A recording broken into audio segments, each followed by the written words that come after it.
नमस्कार। आपका अखबार के रविवारी अंक में आपका स्वागत है। मैं हूं प्रदीप सिंह। प्रधानमंत्री नरेंद्र मोदी की आखिर राजनीति क्या है? जिस तरह से वो गठबंधन बना रहे हैं, जिस तरह से वो एनडीए का विस्तार कर रहे हैं, उससे ये बात समझ के परे है कि वो क्यों कर रहे हैं। समझ के परे मैंने इसलिए कहा कि इस चुनाव का यानी 2024 के लोकसभा चुनाव का नतीजा क्या होना है, ये बड़ा स्पष्ट है। भारतीय जनता पार्टी के विरोधी जितने भी, चाहे जितने धुर विरोधी हों या उनके पुराने समर्थक रहे हों, वो सब मानते हैं कि नरेंद्र मोदी तीसरी बार प्रधानमंत्री बनने जा रहे हैं मई 2024 में। तो रिजल्ट को लेकर कहीं कोई शंका नहीं है, सत्ता में वापसी को लेकर कहीं कोई शंका नहीं है।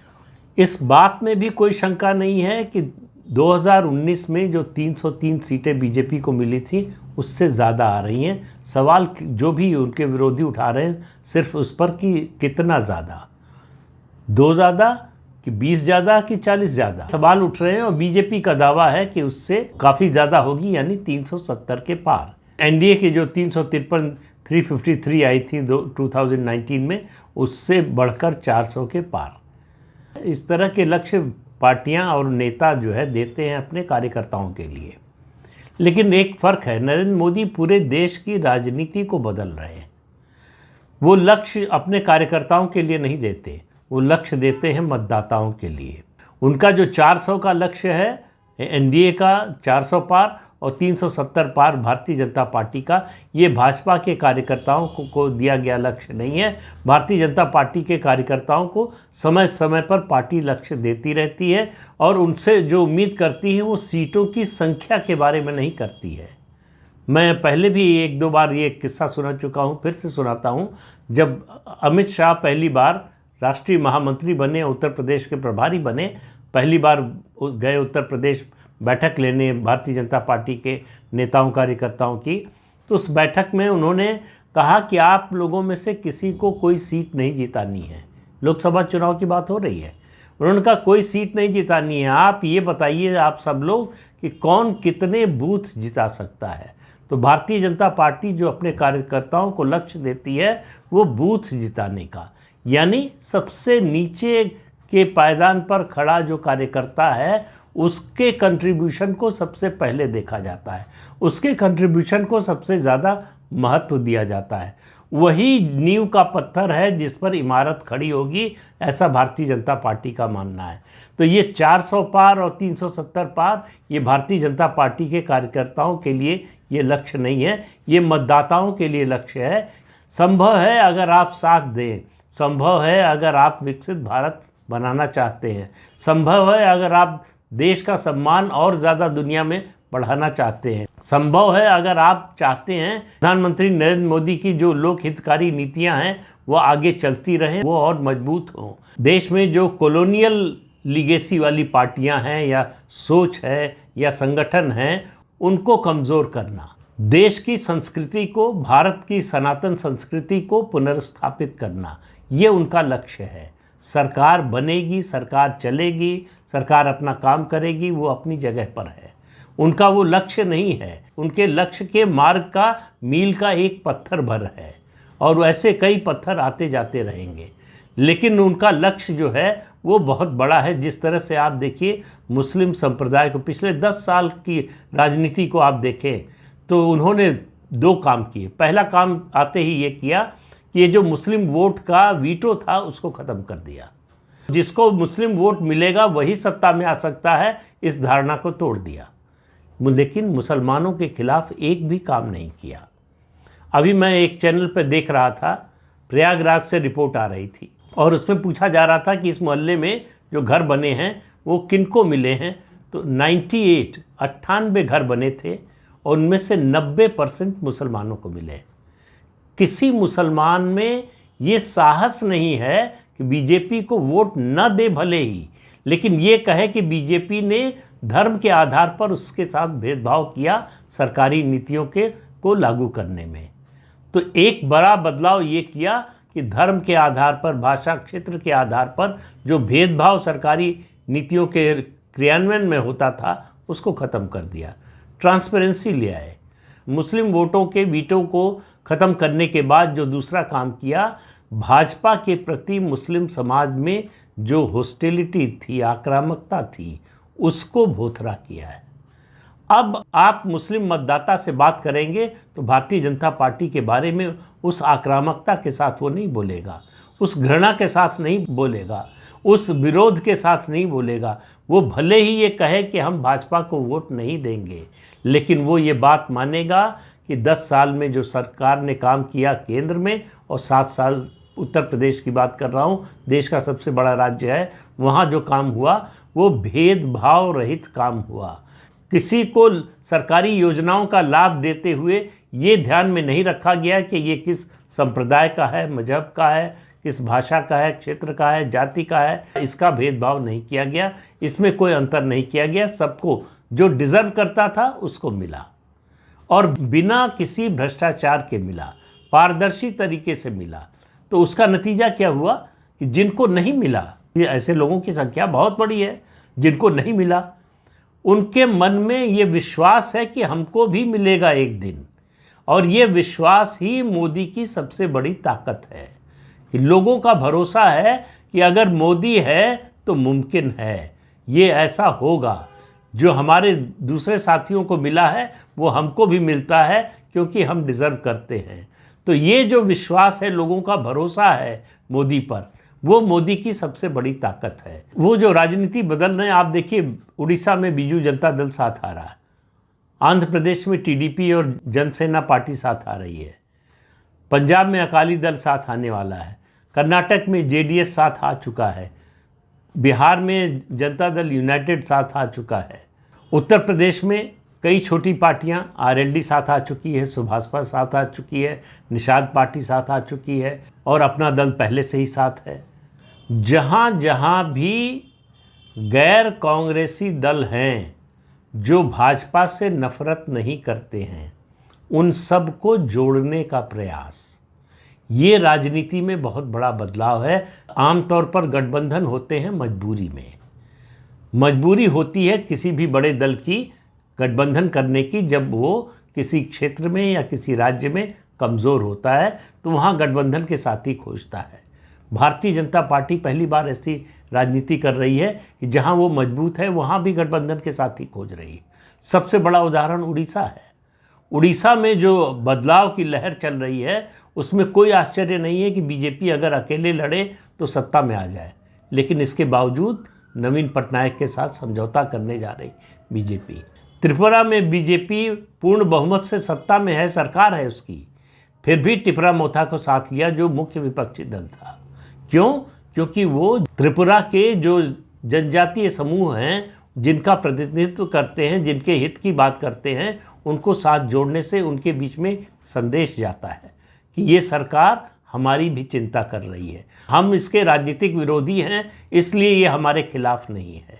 तो गठबंधन की राजनीति को एक नई दिशा दी है प्रधानमंत्री नरेंद्र मोदी ने, कि हमारी गठबंधन की राजनीति जो है वो नीड बेस्ड नहीं है, आइडियोलॉजी बेस्ड है।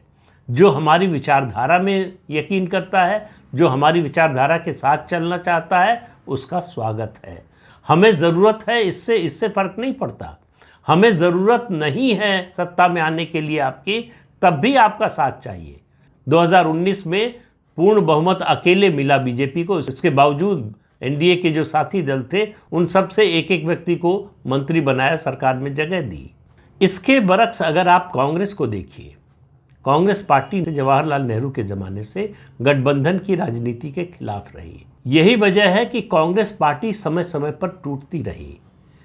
क्योंकि जब मैं गठबंधन की बात कर रहा हूं तो पार्टी से बाहर के जो दल हैं केवल उनकी बात नहीं कर रहा हूं, पार्टी के अंदर जो दबाव समूह हैं या दूसरी विचारधारा के या थोड़ा अलग सोच रखने वाले लोग हैं, उनकी भी बात कर रहा हूं। आप देखिए आज़ादी के बाद से ही कौन कौन लोग निकले, डॉक्टर राम मनोहर लोहिया, जयप्रकाश नारायण, आचार्य कृपलानी, पुरुषोत्तम दास टंडन, इस तरह से एक लंबी फहरिस्त है जो कांग्रेस में थे और कांग्रेस से निकले। उनको कांग्रेस की विचारधारा से विरोध नहीं था, लेकिन जिस तरह से कांग्रेस चल रही थी उसमें वो सहज महसूस नहीं कर रहे थे। तो कांग्रेस अपने लोगों को जोड़कर नहीं रख पाई। मोदी उन लोगों को जोड़ रहे हैं जो उनके साथ नहीं थे या उनके विरोध में थे। वो अपने सहयोगी दल को ज़्यादा स्पेस देने के लिए तैयार हैं। 2020 का ही उदाहरण लीजिए, बिहार में भारतीय जनता पार्टी नंबर 1 की पार्टी बनी, जेडीयू उससे छोटी पार्टी बनी, तीसरे नंबर की पार्टी बनी थी, फिर भी नीतीश कुमार को मुख्यमंत्री बनाया। ये नहीं कहा कि अब हम बड़ी पार्टी हो गए हैं, मुख्यमंत्री हमारा होगा, आप हटिए, आपका डिप्टी सीएम होगा। नीतीश कुमार को मुख्यमंत्री बनाया। कोई ऐसा सहयोगी दल नहीं है भारतीय जनता पार्टी का जिसको भारतीय जनता पार्टी ने अपनी ओर से छोड़ा हो। मुझे एक ही उसका अपवाद नज़र आता है, और वो नज़र आता है 2004 में डीएमके को जिस तरह से छोड़ा, उसका खामियाजा भी भुगता, लेकिन वो एक अलग कहानी है। लेकिन ज़्यादातर जितने भी सहयोगी दल हैं वो अपने कारणों से छोड़कर गए भारतीय जनता पार्टी को। और भारतीय जनता पार्टी के साथ पार्टियां आती क्यों हैं, ये क्षेत्रीय दल जो छोटे दल हैं वो आते क्यों हैं? देखिए, उसका एक ही पैमाना होता था, और वो पैमाना ये होता था कि हमको बीजेपी के साथ आने के बाद हमको मुस्लिम मतों का नुकसान होगा। क्या बीजेपी के साथ आने के बाद उस नुकसान की भरपाई हो जाएगी और अतिरिक्त वोट मिल जाएंगे? अगर इस सवाल का जवाब हाँ है तो गठबंधन हो जाएगा, इस सवाल का जवाब ना है तो गठबंधन नहीं होगा। उसमें कोई विचारधारा नहीं थी, सिर्फ सत्ता का मामला था। लेकिन कांग्रेस पार्टी पहले तो गठबंधन की राजनीति के ही पूरी तरह से खिलाफ थी। आप याद कीजिए, सोनिया गांधी तक के समय की बात कर रहा हूँ। सोनिया गांधी जब 1998 में कांग्रेस की सदस्य बनी, उसके बाद जो है शिमला और पंचमढ़ी का सम्मेलन का उनका जो चिंतन शिविर था, उसके रेजोल्यूशन याद कीजिए कि हम क्षेत्रीय और जातिवादी ताकतों से समझौता नहीं करेंगे। कांग्रेस पार्टी गठबंधन की राजनीति में विश्वास नहीं करती है। 2004 जिसको बड़ा सक्सेस बताया जाता है, बहुत बड़ी उपलब्धि बताई जाती है सोनिया गांधी और कांग्रेस की, वो हो गया, वो किया नहीं गया। वो कोई योजनाबद्ध तरीके से या उसकी जो है रणनीति बनाकर किया गया हो, ऐसा नहीं है। चुनाव के बाद, नतीजा आने के बाद परिस्थिति ऐसी बनी कि गठबंधन बन गया, बनाया भी नहीं गया, गठबंधन बन गया। बीजेपी को अगर 7 सीटें और मिली होती तो शायद वो गठबंधन न बनता, लेकिन क्या होता तो क्या होता, उसकी बात न करें तो ज़्यादा बेहतर है। तो कांग्रेस पार्टी स्वभावगत तरीके से गठबंधन की राजनीति के खिलाफ है, उसको सत्ता की स्वाभाविक पार्टी माना जाता है। भारतीय जनता पार्टी को विपक्ष की स्वाभाविक पार्टी माना जाता है, और भारतीय जनता पार्टी स्वभाव से गठबंधन की राजनीति के पक्ष में है। गठबंधन की राजनीति का धर्म जिस तरह से भाजपा ने निभाया है और किसी दल ने नहीं निभाया है। इसलिए कह रहा हूँ, आप उदाहरण के लिए कह सकते हैं कि सीपीएम ने पश्चिम बंगाल में ये करके दिखाया, या फिर जो है केरल में करके दिखाया, यूडीएफ ने करके दिखाया। वहाँ पर जो लोग इकट्ठा हुए हैं वो विचारधारा के तौर पर एक साथ हैं, एक कतार में खड़े हैं, एक सोच के लोग हैं। भारतीय जनता पार्टी ने अपने से अलग विचारधारा के लोगों को जोड़ा, गठबंधन का सहयोगी बनाया, उसका आधार रखा सिम्बियोटिक रिलेशनशिप। सिम्बियोटिक रिलेशनशिप मतलब परस्पर लाभकारी सहयोग या गठबंधन, कि जिसमें दोनों का लाभ हो। ऐसा नहीं है कि एक का ही लाभ हो, तो जिसमें दोनों का लाभ हो वो गठबंधन ज़्यादा समय तक चलता है, ज़्यादा स्थायी होता है। इसलिए आप देखिए, भारतीय जनता पार्टी के ज़्यादातर गठबंधन ज़्यादा स्थायी रहे, ज़्यादा लंबे समय तक चले। जो लोग छोड़कर गए वो अपने स्वार्थ के कारण और अपने लालच के कारण छोड़कर गए, या अपने अहंकार के कारण छोड़कर गए, या स्थानीय परिस्थितियों के विपरीत हो जाने के डर से छोड़कर गए। भारतीय जनता पार्टी ने उनको छोड़ने पर मजबूर किया हो, भारतीय जनता पार्टी ने ऐसी परिस्थिति पैदा की हो कि वो छोड़कर चले जाए, ऐसा किसी मामले में नहीं हुआ। तो नरेंद्र मोदी जो राजनीति बना रहे हैं वहाँ वो सहयोग की राजनीति, गठबंधन से भी आगे की सहयोग की। सहयोग क्या कि आइए सब मिलकर देश का विकास करें। तो जो देश के विकास में भागीदार बनना चाहता है, सहयोगी बनना चाहता है, सहभागी बनना चाहता है, सहयात्री बनना चाहता है, वो हमारे साथ आए। तो जो ऐसा करना चाहते हैं वो साथ आ रहे हैं। इसीलिए आप देखिए, एनडीए में शामिल होने वालों की लाइन लगी हुई है, और वहाँ एक इंडी गठबंधन है जो 26-27 पार्टियों का है। उसमें 26 में लगता है कि कम से कम 52 गुट हैं। कौन किसके साथ कब तक रहेगा कुछ पता नहीं है। वो हाथ जरूर मिला रहे लेकिन उनमें से किसी का दिल नहीं मिला हुआ है। उनमें से कितनों का सीटों का भी तालमेल हो पाएगा ये कहना मुश्किल है। भारतीय जनता पार्टी अपने उम्मीदवारों की घोषणा कर रही है। कांग्रेस में अभी बैठकों का दौर चल रहा है। तो 2024 के लोकसभा चुनाव के बाद जो राजनीति उभर कर सामने आएगी वो एक नए तरह की राजनीति होगी, देश को एक नए राजनीतिक विहान की ओर ले जाएगी। आप इंतज़ार कीजिए 2024 के चुनाव नतीजे के आने का। उसके बाद आपको परिवर्तन का असली स्वरूप दिखाई देगा। तो ये नरेंद्र मोदी की नई राजनीति है जिसका अंदाज़ा उनके विरोधियों को कतई नहीं है। उनके विरोधी जो है उनको जिस चश्मे से देखते हैं उस चश्मे से उनको कभी समझ नहीं सकते, कभी उनको परख नहीं सकते। तो देश में गठबंधन की राजनीति की एक नई परिभाषा लिखी जा रही है और वो नरेंद्र मोदी लिख रहे हैं और उस नई परिभाषा को देश स्वीकार करने जा रहा है। ये 2024 के चुनाव नतीजे से पहले ही दिखाई दे रहा है। तो इस अंक में इतना ही। अगले अंक में फिर मिलेंगे किसी नए मुद्दे के साथ। तब तक के लिए अनुमति दीजिए। आपसे अनुरोध है कि ये चैनल देखिए, शेयर कीजिए, लाइक कीजिए और सब्सक्राइब ज़रूर कीजिए। नमस्कार।